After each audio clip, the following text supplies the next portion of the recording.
And next is the Dhamma in brief. Okay. This is in the chapter of the 8th. Okay. On one occasion, the Blessed One was dwelling awastedly in the great wood, in the hall of the peaked roof. The Mahapajapati, Gautami, approached the Blessed One, paid homage to him, and stood to one side. Standing there, she said to him, this is the Buddha's stepmother who raised him. Okay.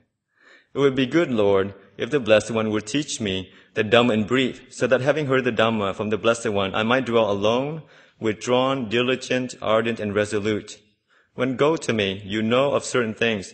These things lead to passion, not to dispassion, to bondage, not to detachment, to accumulation, not to diminution, to having many wishes, not to having few wishes, to discontent, not to contentment, to gregariousness, not to seclusion, to indolence, not to the arousing of energy, to luxurious living, not to frugality. Of such things you can be certain, this is not the Dhamma, this is not the discipline, this is not the Master's teaching. So this is kind of very stripped down version of what the Dhamma is. Dhamma always leads to simplicity, not to diversity. Always leads to, fewness of wishes, not to getting more, wanting more. And this is kind of acid test. Reflect on ourselves. Where is our mind inclining towards?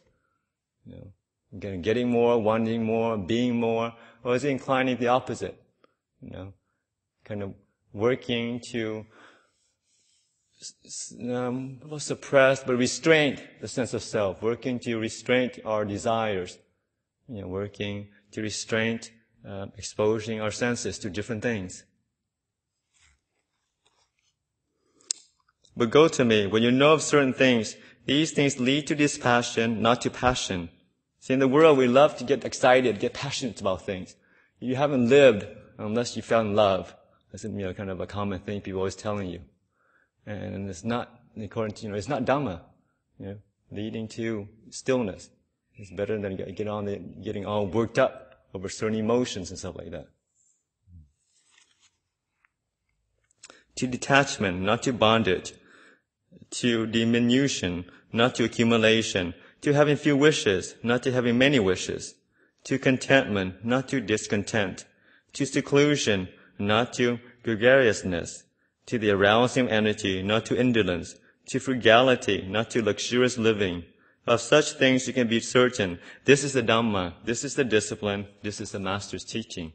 And as one of my favorite students, it's very kind of clear what the Dhamma is and what kind of worldly stuff is. And it's always something to kind of reflect on over and over again.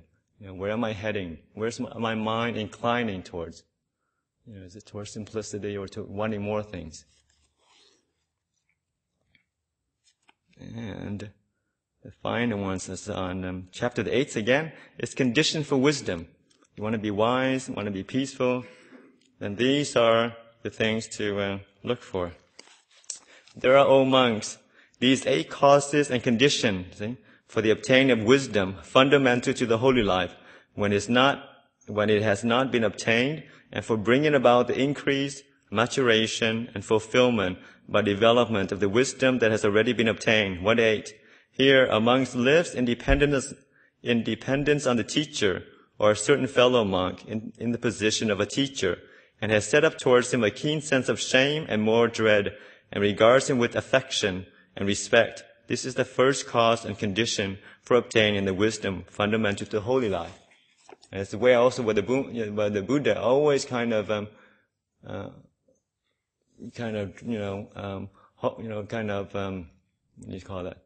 drive home the point of, friendship, association with the wise. That is the whole of the holy life. Unless and because living with these wise people, you get the right view about what is suffering, what is happiness, the right view about what is permanent and what is impermanent, the right view about no self, what is sense of self and what is no self. And associating with a wise teacher leads you, pulls you along the way.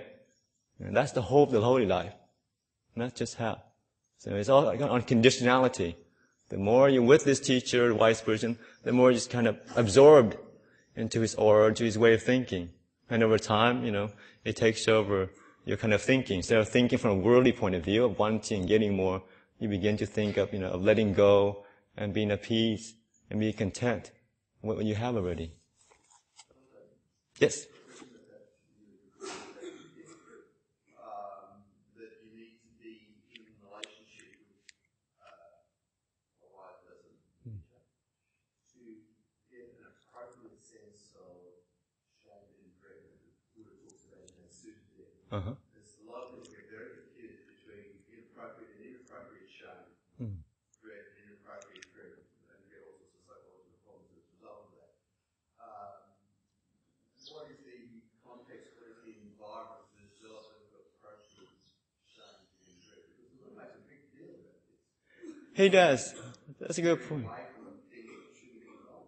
Yeah, it's very good, because there is, but it's moral, the Buddhist kind of perspective on shame and dread, it's not the same as guilt, the Christian kind of version of guilt. You do this, you get be punished. But it's more of, when you do something wrong, when you hurt somebody, say something nasty, you think to yourself, okay, I could have done better. I didn't need to do it. So it's this kind of, ability to reflect that, on the law of karma. But you do unwholesome acts, then you will get that back. So that's why this kind of dread in it, because you know that whatever unwholesome things you've done, that comes back. So it's that restraint, you're angry, you realize, okay, I'm angry now, I'm not going to make any more bad karma by acting, by saying things I should have, by doing things. And that's where I think the moral shame and dread comes in. And also with the teacher, you allow, because sometimes you say, okay, as a Buddhist, I shouldn't have any wants and I shouldn't like anything. I shouldn't enjoy my food. Monks are not still supposed to enjoy your food. But you live with Ajahn Brahm, you know that, he's certainly making big things out of the things he like. And I think a lot of it is just to kind of overcome all the junior monks' own kind of, worrying that, have this kind of idealization that, as monks, we shouldn't be doing that, shouldn't be doing that. And it leads to a lot of sense of guilt. And Ajahn Brahm always reminds us that unless you are almost enlightened, a non-returner, you're going to have likes and dislikes. You're going to have preferences. You're going to have, sensuality. And that's normal. And that's why living with the enlightened beings, you can see they have certain, preferences. But it's very different from, it's hard to explain, but it's very different from, the ordinary people, how we delight in things.